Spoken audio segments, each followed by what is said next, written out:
গঙ্গায় স্পর্শ করলে, গঙ্গায় স্নান করলে মানুষ পবিত্র হয়, কিন্তু এই মহাভাগবতগণকে দর্শন করলেই মানুষ পবিত্র হয়ে শ্রী গৌর গোবিন্দের পাদ পদ্ম গোলক বৃন্দাবন যাত্রা করতে পারে।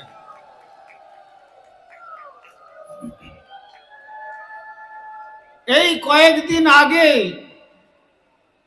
মহাকুম্ভ স্নান হয়ে গেল।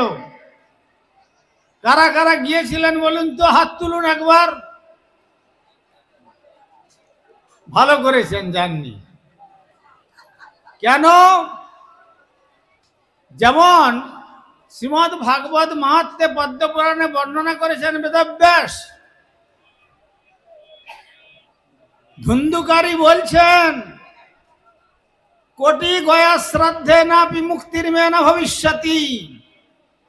কোটি কোটি গঙ্গা স্নান, কোটি কোটি তীর্থ স্নান করলে আমার মতো মহাপাপীর মুক্তি হবে না, কিন্তু যদি ভাগবত কথারূপী গঙ্গায় কেউ অবগাহন করতে পারেন, তাহলে জগতের সমস্ত প্রকার বন্ধন ছাড়িয়ে, প্রকৃতির বন্ধন ছাড়িয়ে, বিরোধ অতিক্রম করে শ্রী গোলক বৃন্দাবনে শ্রী রাধা গোবিন্দের পাদ পদ্মে পৌঁছে যাবেন।